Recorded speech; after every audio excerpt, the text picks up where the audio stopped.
Dans les montagnes verdoyantes surplombant Jacmel, un petit village semblait figé dans le temps.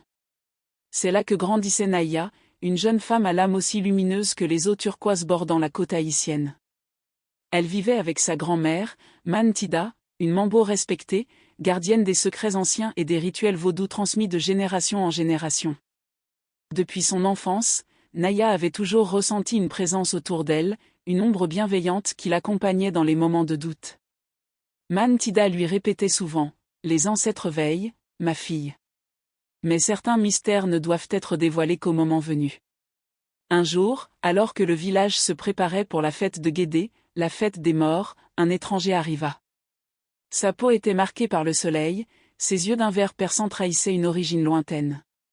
Il disait s'appeler Jean-Marc et cherchait des réponses sur ses racines. Avec un vieux médaillon en main, il prétendait que son histoire était liée à ce village, à ces terres baignées de mysticisme. Intrigué, Naïa l'aida dans ses recherches, mais à mesure qu'il creusait dans le passé, les ombres devinrent plus lourdes. Un nom revenait sans cesse dans les chuchotements des anciens, Timali. Un sorcier disparu depuis longtemps, dont le nom suffisait à faire frissonner les plus braves. Une nuit, Naïa fit un rêve troublant. Un enfant pleurait près d'un arbre centenaire, un médaillon identique à celui de Jean-Marc autour du cou. Un murmure résonna dans l'air, rend justice aux âmes oubliées. Le lendemain, elle et Jean-Marc retrouvèrent cet arbre, enfoui sous la mousse et les racines. En creusant, ils mirent à jour une boîte en bois sculpté.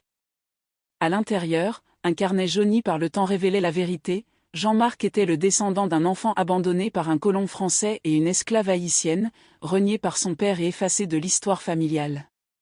Son aïeul, en quête de vengeance, avait scellé un pacte avec Timali, mais l'esprit du sorcier l'avait consumé, le condamnant à errer entre les mondes. Mantida, comprenant l'urgence de la situation, organisa une cérémonie pour libérer l'âme tourmentée.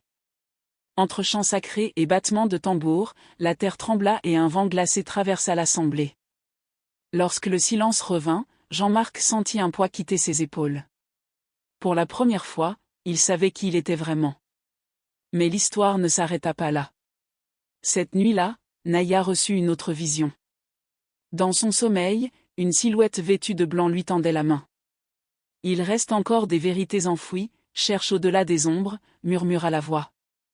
Au matin, elle partagea son rêve avec Mantida, qui la conduisit auprès d'un vieil homme du village, Grand-mère Josué, détenteur d'un savoir ancien. Grand-mère Josué leur raconta l'histoire complète. Timali n'avait pas simplement scellé un pacte pour la vengeance, mais pour obtenir un pouvoir qui dépassait l'entendement. Il avait utilisé un rituel interdit, enfermant des âmes dans des objets sacrés, dont l'un était le médaillon que Jean-Marc possédait. Prenant conscience du danger, Naïa et Jean-Marc retournèrent sous l'arbre centenaire. Ils creusèrent plus profondément et découvrirent une seconde boîte, plus ancienne encore.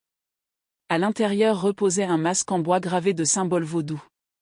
Mantida frissonna en le voyant.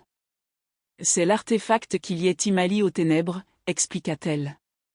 Une nouvelle cérémonie fut organisée, plus grande, plus puissante. Les tambours résonnèrent jusque dans les montagnes, les chants s'élevèrent vers les cieux. Mantida, Grand-mère Josué et d'autres sages du village unirent leurs forces pour briser le lien maléfique. Lorsque le masque fut brûlé, un cri spectral traversa l'air, et une brise chaude enveloppa les participants. L'équilibre était enfin rétabli. Jean-Marc décida de rester quelque temps à Jacmel, apprenant peu à peu les traditions de ses ancêtres. Il n'était plus un étranger, mais un fils de cette terre, accepté et reconnu. Naïa, quant à elle, sentit en elle un éveil nouveau. Les esprits lui avaient confié une mission, celle de préserver la mémoire et de guider ceux qui cherchaient la vérité. Sous la lumière argentée de la lune, elle sut qu'un jour, d'autres viendraient frapper à sa porte, cherchant leur propre héritage. Morale. Les histoires oubliées finissent toujours par ressurgir. La vérité, même cachée sous des générations de silence, trouve toujours un chemin vers la lumière. Il faut honorer le passé pour bâtir un avenir en paix. Parfois, notre destin est de devenir les gardiens de cette mémoire, pour que les âmes égarées trouvent enfin la sérénité.